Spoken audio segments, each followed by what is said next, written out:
Hi guys, welcome back. Today we will be having dividend policy. Let's talk about dividends. A dividend is a distribution of a portion of an entity's earnings to be paid to its shareholders, declared by the board of directors. Now, it is not uncommon for companies to have dividends set from time to time. This lecture is about how dividends are set. Should dividends be a one-time big-time event to be made every 5 years? Or should the entity declare dividends little by little every quarter? In answering that question, the entity should have a dividend policy. That is what the lecture will be all about.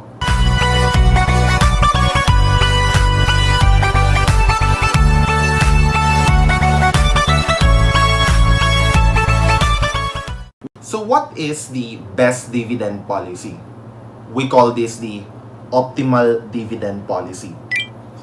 The optimal dividend policy is one that strikes the balance between current dividends versus future growth in such a way that it will maximize shareholders' wealth.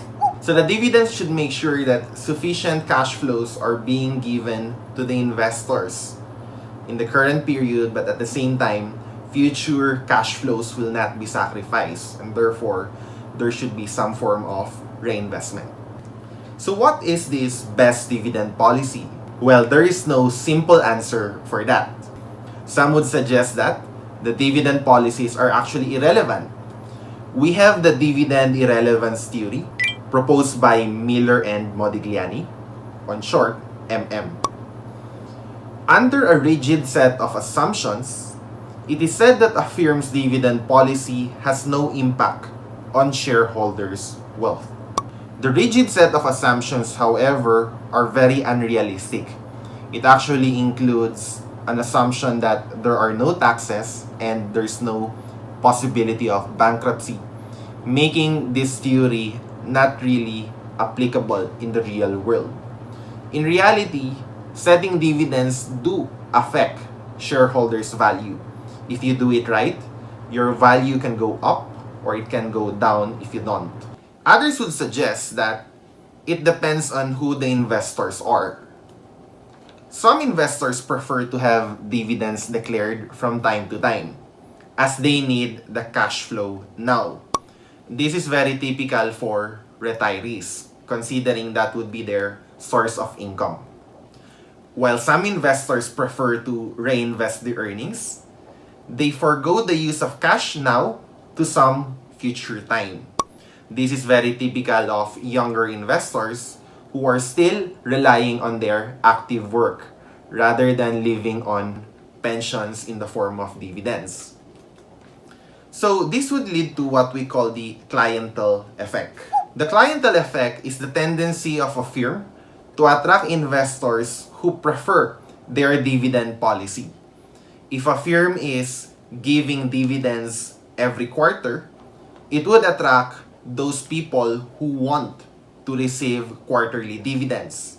If this company is not paying dividends every year and keep the money for reinvestment, it would attract those investors who prefer such an approach. Again, we call this the clientele effect. This can be a foundation for what we call the catering theory, wherein the company should cater the needs of the investors who put their money in that company. If we're going to remove investor psychology in the picture, in theory, the best dividend policy would be the residual dividend model. In the residual dividend model, dividends paid is set in a way that earnings will be used for investment first. Any excess earnings will be declared as dividends. In such a model, dividends will only be declared if there is excess funds after using the funds for reinvestment. To demonstrate how this is done, let's go to the following case. ACE targets a debt-to-equity ratio of 60% to 40%. The company projects that its capital budget for the coming year will be 4 million pesos. If ACE reports a profit of 3 million pesos, and it practices the residual dividend policy, what will be its dividend payout ratio? So the earnings should be first used for capital budgeting. Any excess will be declared as dividends. Dividends is equal to net income minus the amount needed for the capital budget, which is capital budget times the equity ratio. So the dividends to be paid will be equal to 3 million minus, for the capital budget of 4 million, 40% should come from equity. So 40% of 4 million should be used for such, with the remaining 60% coming from debt. So we would have a dividend amount of 3 million minus 1.6 million. That is 1.4 million. The amount of dividends is 1.4 million.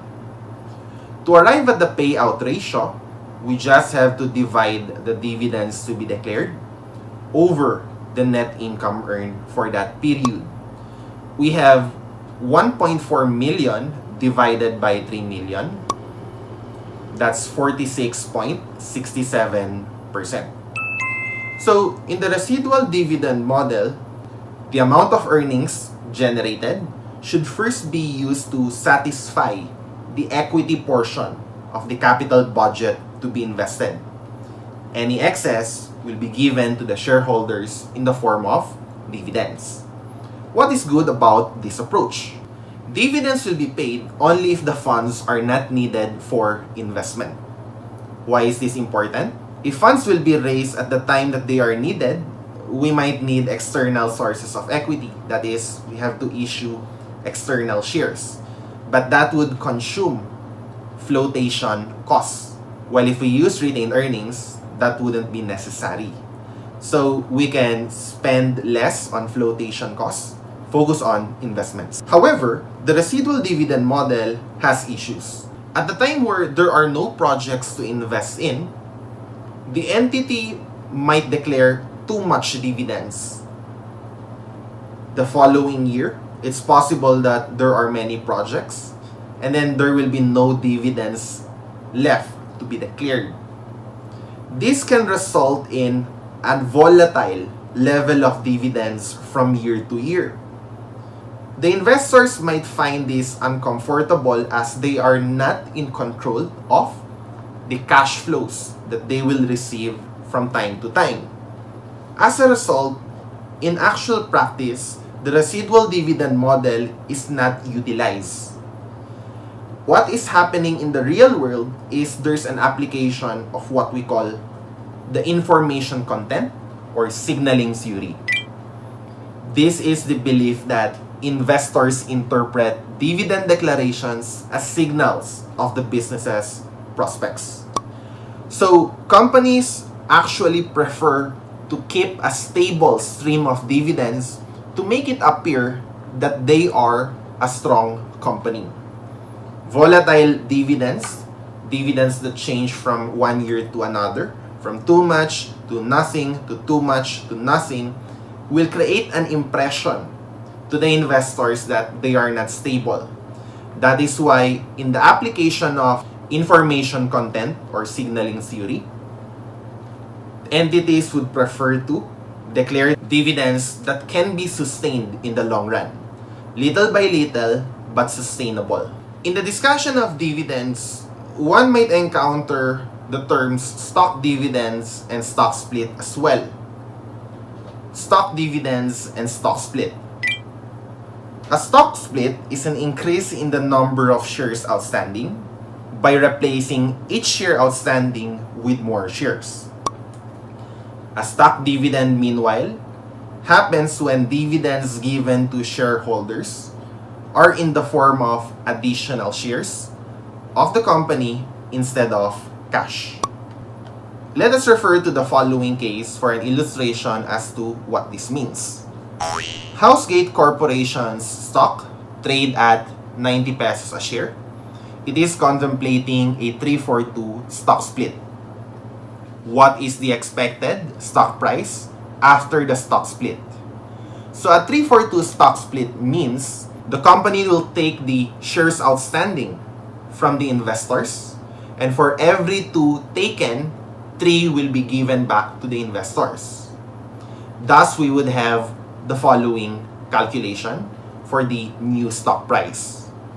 The new stock price is equal to old stock price times number of outstanding shares taken divided by number of outstanding shares given.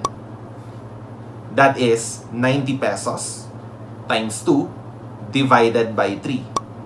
So the new stock price would be 60 pesos. If there are originally 100 shares with a stock price of 90, now there will be 150 with a stock price of 60.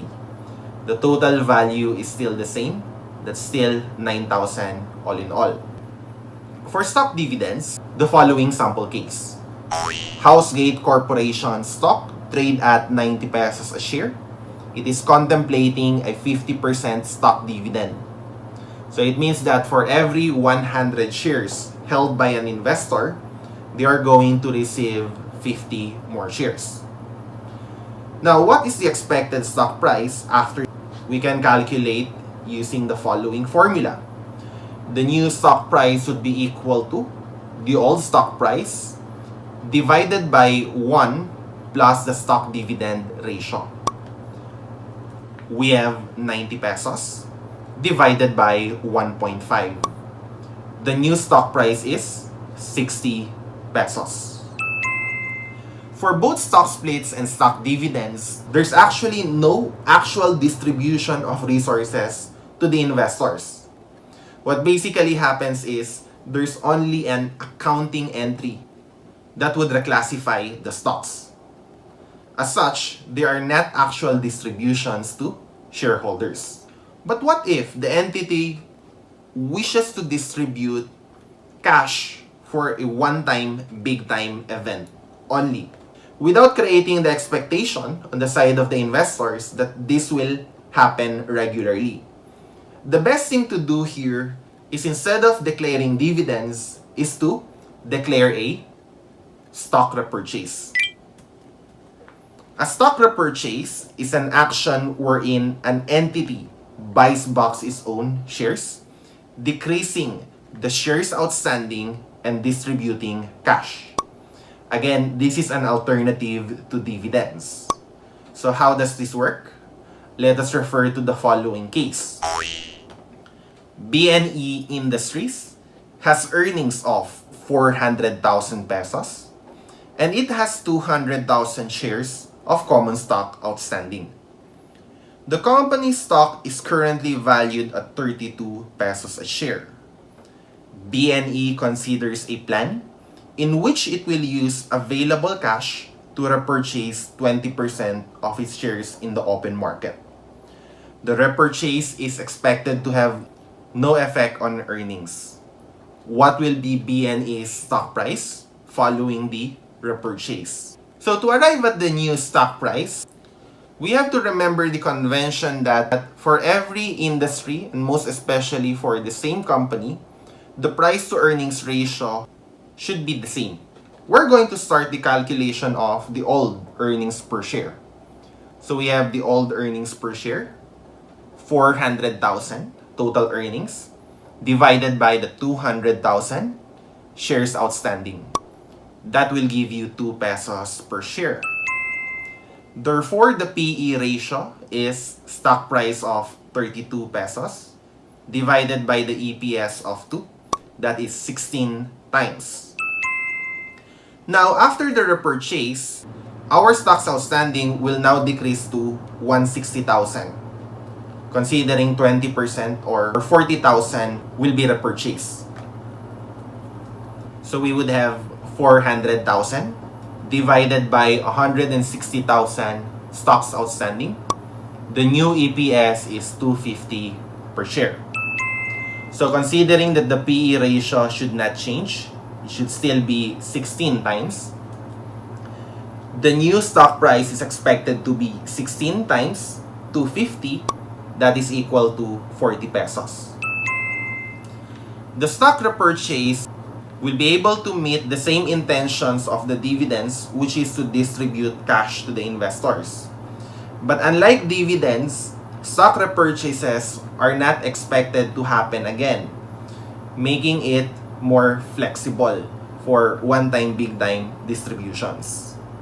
That would be all for dividend policy. Like, share, and subscribe.